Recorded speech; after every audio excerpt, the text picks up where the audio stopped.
Good morning. 8वी शिष्यवृत्ती परीक्षा 2022 ची आपण बुद्धिमत्ता विषयीची प्रश्नपत्रिका पाहतोय. प्रश्न क्रमांक 42 ते 59 आज पाहूया. बघा, 42वा जो प्रश्न आहे याच्यामध्ये दिलेली जी आकृती आहे त्याची आरशातील प्रतिमा पाहायची आहे. बघूया कोण सांगते आरशातील प्रतिमा. साधारणतः ही जी डिझाईन आहे ती इथं जवळ लगत येणार आहे डाव्या साईडला. मग अशी डिझाईन फक्त तरी डिझाईन नाही की नाही, कारण ही रेषा वाढीव आहे. आता ही डिझाईन उलटी वाटते, म्हणजे एकच पर्याय क्रमांक 4. नेक्स्ट, एका सभागृहात चौरसाकृती खुर्च्या मांडल्या. एक मुलगी सभागृहाच्या मध्यभागी असणाऱ्या खुर्चीवर बसली आहे. त्याच रांगेत तिच्या डाव्या व उजव्या बाजूला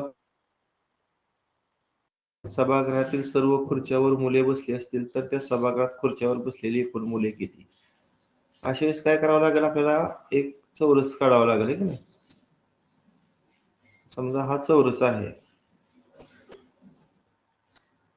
आणि अशा खुर्च्या आहेत पहा. समजा इथे एक खुर्चीची लाईन आहे, 2 3 4 5 6 आणि 7 अशा लाईन आहेत एकूण, किंवा अशा ही 1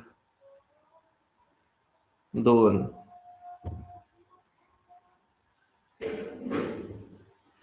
3 4 5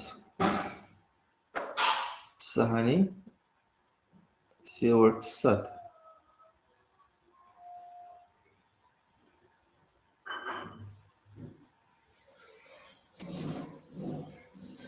आता काय सांगितले बघा, एक मुलगी सभागृहाच्या मध्यभागी, समजा मध्यभागी म्हणजे इथं बसली, समजा इथं टिपका दाखवतो निळा. त्याच्या डाव्या बाजूला 3 मुले आहेत. समजा इथं 3 मुले आहेत, 1 2 आणि 3 मुले आहेत. आणि इकडे उजव्या बाजूला समजा 3 मुले आहेत. म्हणजे इथं ह्या आडव्या ओळीमध्ये एकूण किती व्यक्ती झाल्या रे?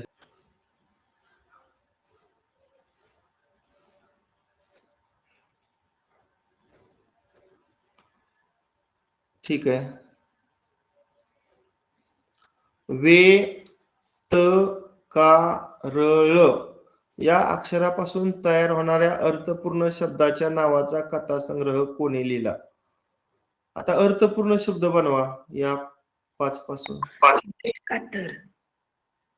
वेळ कातर, त र वेळ, कातर वेळ. बघा इथं तो शब्द लिहितो, का त र वे आणि ळ. आता कात्रवेळ हा अर्थपूर्ण शब्द आहे. मग हा जो कथा संग्रह आहे तो कोणी लिहिलेला आहे माहिती आहे कोणाला? बघा, कथा संग्रह, ग्रंथ, कादंबऱ्या, त्यांचं लेखक माहित पाहिजेत. अरविंद विष्णू गोखले. म्हणजे याचं उत्तर पर्याय क्रमांक 4 हे आहे. नेक्स्ट, रजनीकांतचा जन्म 29 फेब्रुवारी 2000 रोजी झाला, मंगळवारी. तर त्याचा दुसरा वाढदिवस कोणत्या वारी येईल? 29 फेब्रुवारी 2000, वार कुठला रे? मंगळवार. आता एक लक्षात ठेवा, 2000 हे लीप वर्ष आहे. फक्त लीप वर्षात फेब्रुवारी महिना 29 दिवसांचा असतो. म्हणजे पहिला वाढदिवस 2001 ला येईल का सांगा? त्याचा पहिला वाढदिवस किती साली येणार, कोण सांगते? रजनीकांतचा पहिला वाढदिवस अगदी बरोबर. 29 तारीख पुढच्या लीप वर्षात फेब्रुवारी महिन्यात येणार, म्हणजे 2024 हे लीप वर्ष. इथं पहिला वाढदिवस येणार, फर्स्ट बर्थडे. आता दुसरा वाढदिवस कधी येणार? 5 ला नाही येणार, 6 ला पण नाही येणार ना, 7 ला पण नाही येणार. डायरेक्ट कुठे येणार? 2008 ला सेकंड बर्थडे. हा, आता मला सांगा 29 फेब्रुवारी 2000 ला मंगळवार, मग 2001 ला 1 न पुढचा वार येणार, पुन्हा इथं 1 न, इथं 1 न. आता इथे किती न वाढणार आहे? 2 न, पुन्हा 1 न, 1 न, 1 न, 2 न. म्हणजे लीप वर्षातला फेब्रुवारी महिना आला की 2 न वार पुढे जातो. मग एकूण बेरीज करा दिलेल्या अंकांची. 2 1 3 4 5, 5 आणि 5 10 बेरीज झाली की नाही. मग ह्या 10 ला आठवड्याचे वार 7 न भागलं तर बाकी किती उरते पाहायचं आणि तेवढं वार पुढे जायचं. 10 7 गेलं 3. मग ह्याच्या पुढे 3 वार पुढे जावा, मंगळवारच्या पुढे 3 वार जावा, बुधवार, शुक्रवार शुक्रवार येणार आहे का पर्याय? शुक्रवार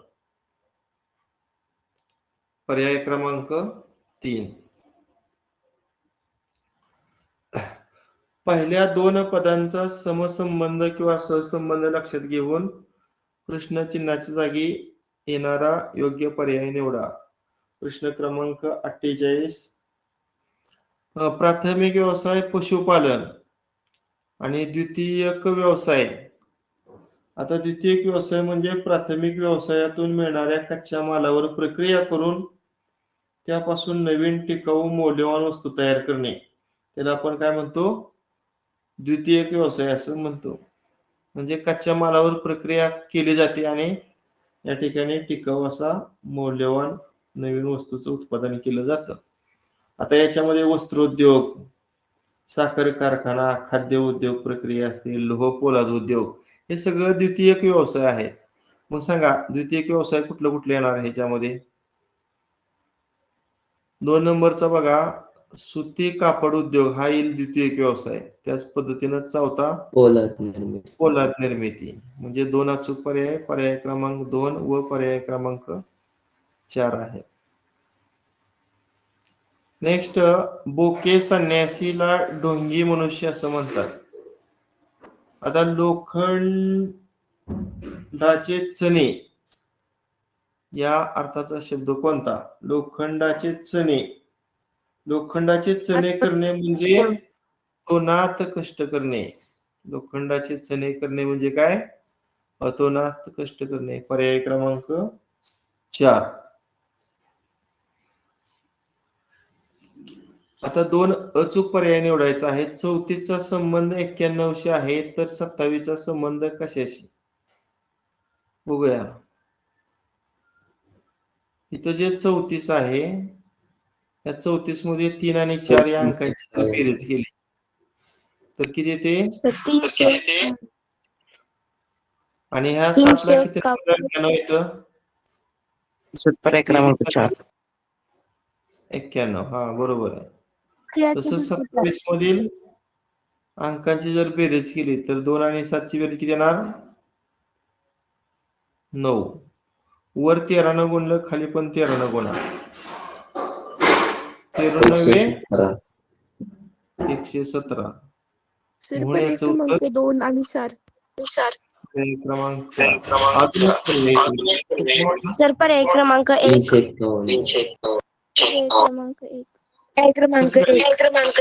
सर पर्याय क्रमांक 1. अरे कसं सांगा ना? सर 3 चा घन 27 अधिक 4 चा घन 64. 3 चा घन 27 अधिक 4 चा घन 64. किती बेरीज? 91. ओके. 27 मध्ये अंक 2 म्हणजे 2 चा घन आणि 7 च्या घनांची बेरीज. 2 चा घन 8 7चा घन 343. किती बेरीज येणार? 351. म्हणजे पर्याय क्रमांक 1 आणि पर्याय क्रमांक 4 दोन्ही उत्तर बरोबर आहेत 50 साठी. ठीक आहे. नेक्स्ट WVU ला n तर TSR ला काय? आता यासाठी मी पहिल्यांदा वर्णमाला तयार करतो. ABCDEFGHIJ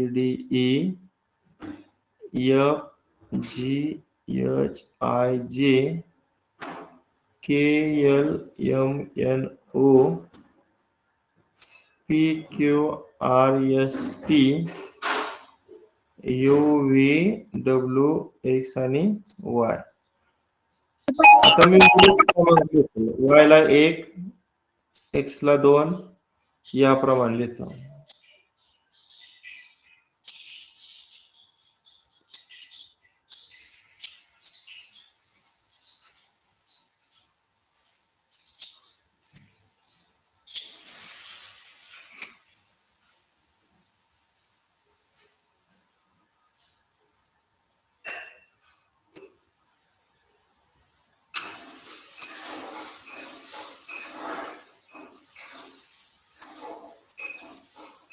आता बघा पर्याय W क्रमांक 4. U पर्याय पर्याय क्रमांक 4 पर्याय क्रमांक 4. क्रमांक 4. करेक्ट. कारण जर W चा तुम्ही क्रमांक विचारायला घेतला तर तो 3 आहे. V चा क्रमांक लागोपाठ 4 आहे पहा आणि U चा क्रमांक 5 आहे आणि N जो आहे त्याचा क्रमांक 12 आहे. मग 3 4 5 वरून 12 कसे येते रे? 3 आणि 4 7, 7 आणि 4 7 आणि 5 12. तसं आपण TSR अनुक्रमांकाची बेरीज करूया. T चा क्रमांक 6 बेरीज S चा क्रमांक 7 बेरीज R चा क्रमांक 8. किती आली बेरीज? 21 ना. आणि 21 क्रमांकाचं अल्फाबेट कोणतं आहे? ई. म्हणून याचं उत्तर पर्याय क्रमांक 4.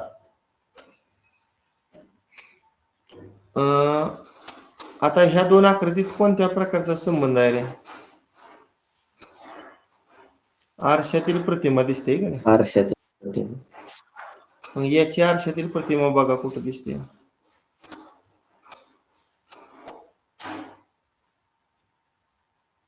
हा तर ड्रॉप होणार. पर्याय क्रमांक 3. क्रमांक 3. पर्याय क्रमांक 3. 3. कारण कोण सांगेल?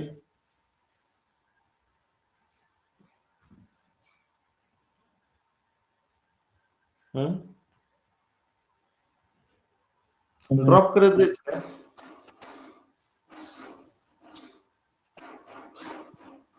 आता हिथं जे दट्टे आहे का नाही दट्ट्या, तो दट्ट्या बघा हिथं पण दिसत नाही हिथं पण दिसत नाही का, फक्त दट्ट्या हिथं तिसऱ्यामध्ये दिसतोय. बर. नेक्स्ट सोबतच्या वेन आकृतीत दिलेल्या संघांचा खेळ आवडणाऱ्या मुलांची संख्या दर्शवली आहे. तिचे निरीक्षण करून त्या खालील प्रश्नांची उत्तरे द्या. वर्तुळामध्ये दबंग दिल्ली कबड्डीचा संघ आहे. दबंग दिल्ली. षटकोनामध्ये पुणेरी पलटणचा संघ आणि त्रिकोणामध्ये यू मुंबा कबड्डीचा संघ. आता 53 चा प्रश्न पहा. फक्त 2 संघ आवडणारी एकूण मुले किती? म्हणजे अशी संख्या घ्यायची फक्त 2 आकृत्यामध्ये आहे. 3 आकृत्यामध्ये असणारी संख्या घ्यायची नाही किंवा एकाच आकृतीमध्ये असणारी संख्या घ्यायची नाही. आता वर्तुळ आणि षटकोनामध्ये असणारी संख्या कुठे रे? वर्तुळ आणि षटकोन 6 बरोबर आहे. आता षटकोन आणि त्रिकोणात असणारी संख्या बघा 7 बरोबर आहे. आता त्रिकोण आणि वर्तुळात असणारी संख्या 8. अगदी बरोबर 8. करा ह्या तिघांची बेरीज. 21. पर्याय क्रमांक 4. षटकोन संघ आवडणारी मुलं 21. पर्याय क्रमांक 4. आता पुढचा प्रश्न. फक्त एकच संघ आवडणाऱ्या मुलांची संख्या किती?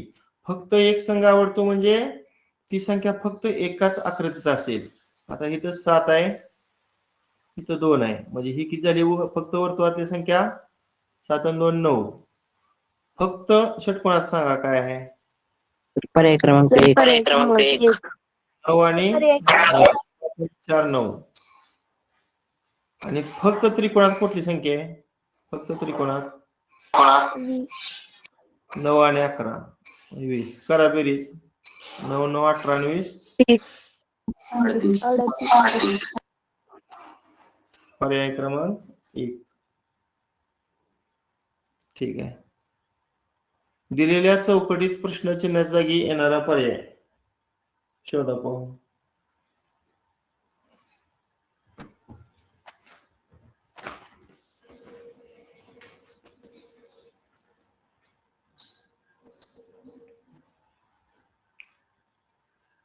आता उभा पर्याय क्रमांक 3. पर्याय क्रमांक 3 उत्तर बरोबर आहे. स्पष्टीकरण. उभ्या सर, स्तंभामध्ये उभ्या स्तंभामधील पहिल्या आणि तिसऱ्या अंकांची बेरीज भागिले 4 बरोबर मधली संख्या. बरोबर आहे. वरची बेरीज बघा. 9 आणि 7 16. 16 जर 4 न भागलं तर 4 येणार. त्यानंतर दुसरा उभा स्तंभ 8 आणि 12 ची बेरीज करून त्या बेरजेला 4 न भागलं. 12 आणि 8 20 आणि 20 ला 4 न भागलं तर मध्यभागी 5 संख्या आली बघा. अगदी असंच 13 आणि 15 ची बेरीज करून 4 न भागलं तर 13 आणि 15 किती येणार? 28 आणि भागिले 4 7 येते. 7. पर्याय क्रमांक 3. पुढील मालिकेतील चुकीचे पद ओळखा.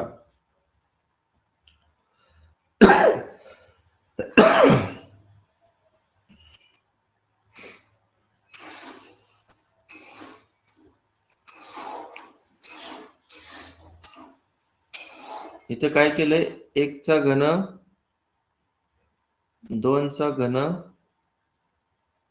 3 चा घन, 4 चा घन, 5 चा घन, 6 चा घन, 7 चा घन.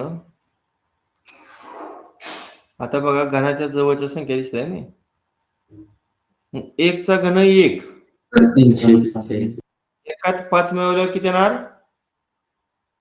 6. 2 चा घन 8. 8त काय केल्यावर 3 येईल रे? वजा 5. वजा नंतर 3 येणार. 3 चा घन 27. 27 7 किती मिळवल्यावर 32 येणार?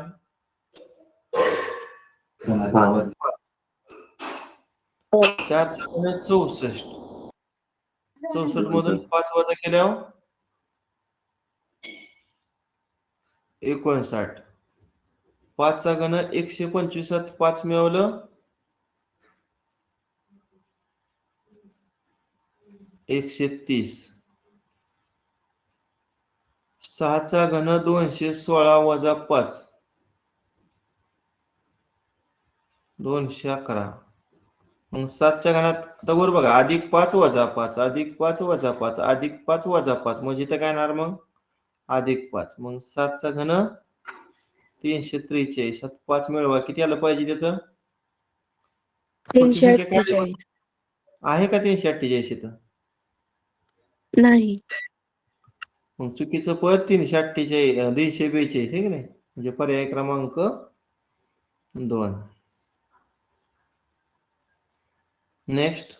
खालील चौकटीत अंकाऐवजी आकृत्या वापरलेल्या आहेत.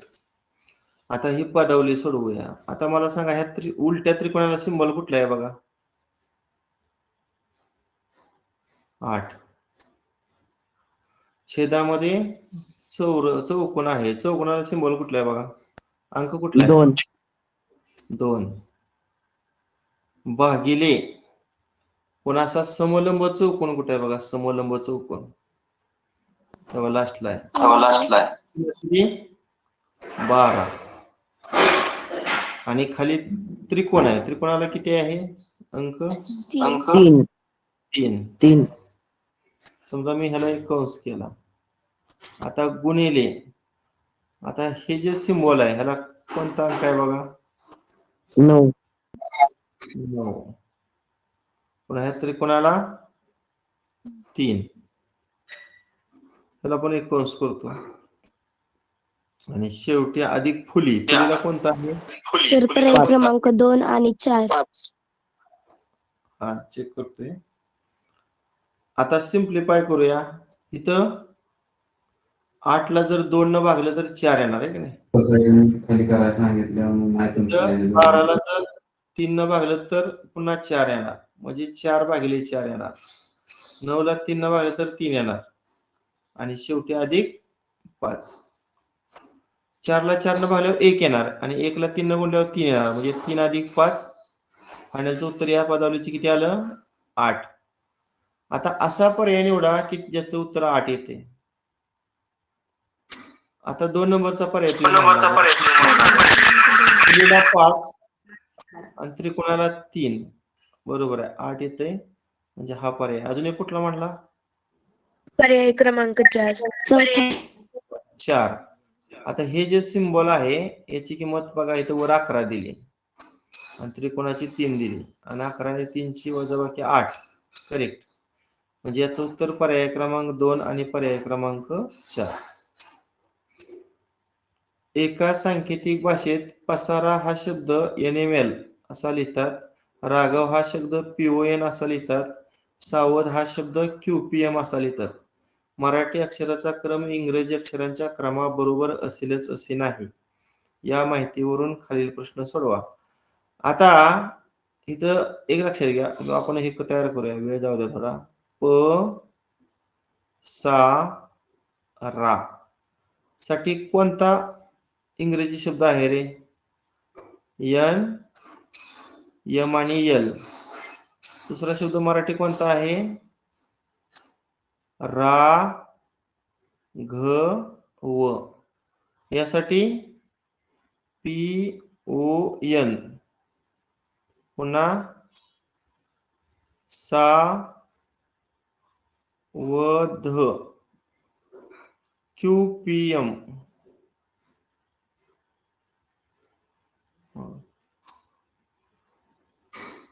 आता पहिल्या आणि दुसऱ्या मध्ये कोणता अक्षर रिपीट आहे रे? रा. आणि स्पेलिंग कोणतं? यन. याचा अर्थ यन.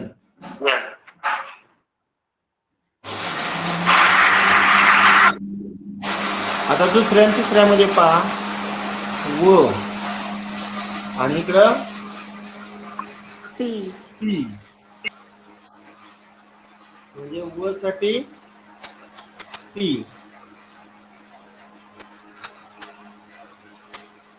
आता पहिल्या आणि तिसऱ्या मध्ये बघा, सा आणि अल्फाबेट यम. म्हणजे सा साठी काय येणार? यम. बरोबर का? आता पहिल्यात राहिलं प आणि यल, म्हणजे प साठी काय? यल.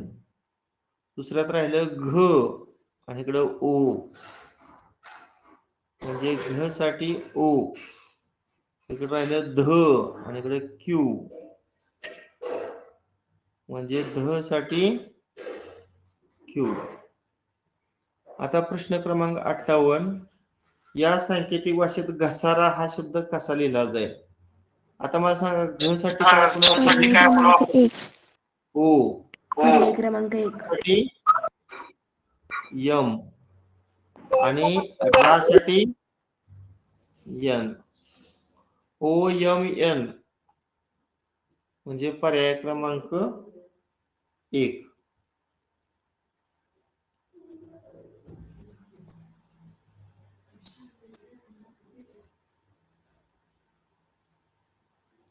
नेक्स्ट, रंक चा विरुद्धार्थी शब्द माहिती आहे का? रंक. राव राव राव. मग रा साठी काय वापरले बघा? यन. यन.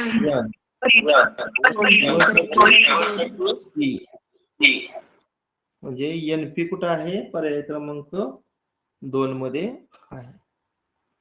अशा पद्धतीने आजच्या तासिकेला आपण 2022च्या प्रश्नपत्रिकेतील बुद्धिमत्ता विषयाचे प्रश्न पाहिले. नेक्स्ट तासाला आपण पुढील प्रश्न पाहूया. बस करूया. Okay, bye.